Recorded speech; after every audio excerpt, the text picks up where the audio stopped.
everyone, and here is our daily story. So I have got a new book to read today, and it's called Race to the Moon and Back. Okay, and it was written by Hannah Campling, and the pictures were drawn by Gareth Williams. And at the bottom here it says a space adventure. Okay, so I wonder if you have any initial predictions about what might happen. Okay, why don't you tell a grown-up at home what is going to happen in this story? If I turn it over, we can see the blurb, and it's in a planet. Isn't that a good picture? So it says the title again. It says Race to the Moon and Back, and it says Albert and Arthur are inventors, but they are different as can be. When Albert challenges Arthur to a race to the moon, who will get there first? Blast into space with this awesome story that's out of this world. Okay, so let's have a read. So I'm going to open it up to the first page. Wow. Here we go. Next door neighbours, Albert and Arthur, were as different as could be. Albert was neat with a perfectly curled moustache and a spotless house. Doesn't look nice and tidy.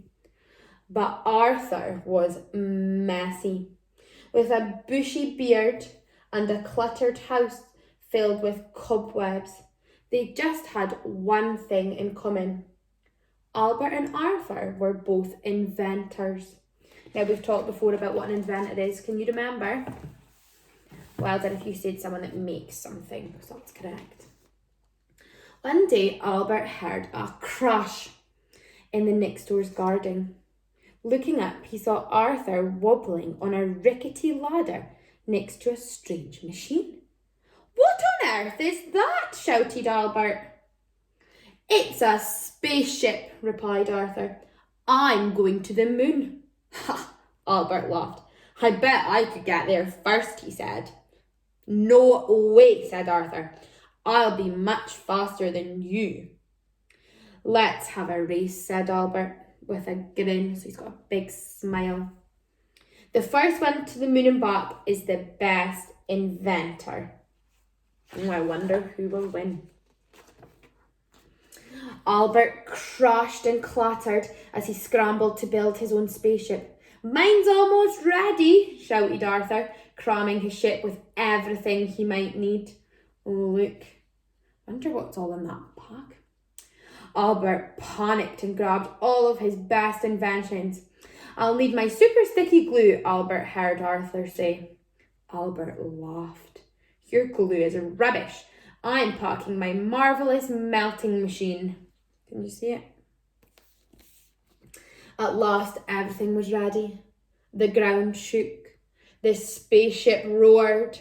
3, 2, 1, blast off! With a blast of engines, Albert zoomed ahead. "Not so fast," yelled Arthur as he pulled a turbo boost lever and sped into the lead. Oh, look at that. Albert and Arthur raced neck and neck through the deep black sky and the twinkling stars. They were so busy racing that they didn't see the moon coming closer and closer until... thud! Clatter! Smash! The spaceships landed on the moon. The doors of both rockets clanged open as Arthur and Albert tumbled out. Oh no.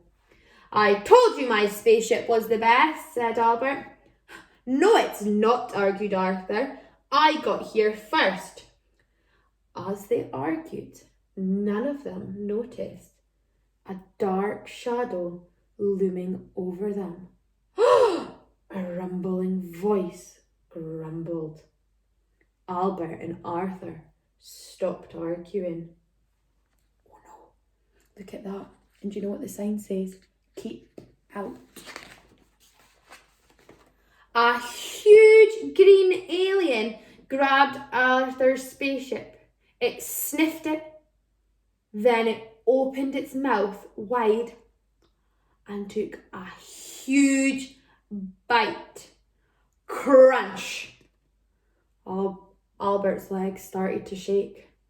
Arthur wanted to run away. Yuck! Spat the alien and dropped the spaceship with a thud. The alien snatched Albert's spaceship next and ate a mouthful of the roof. Yum, yum, it said, and then it slithered away and sat down to eat. Oh no, wonder how we'll get home. Oh no, exclaimed Albert. How are we going to get home? Don't ask me, said Arthur. This race was all your idea. You started it. Well, if you hadn't built this silly rocket, then we wouldn't be in this mess. Arthur was about to argue back when a loud snore made them both jump. The alien had finished eating and had fallen asleep. We haven't got time to argue, said Arthur. Albert nodded. You're right. If we work together, I'm sure we can mend your spaceship and get home. I need my marvellous melting machine. The top of the spaceship had been broken into lots of pieces and the door had been torn away. So Albert used his marvellous melting machine and Arthur found his super sticky space glue. They used the space glue to mend the door and fitted it to the gap with a clang. Next, Albert and Arthur hammered the pieces of the spaceship back together like a giant jigsaw puzzle. Look, it's all fixed. Look at all the aliens in the background.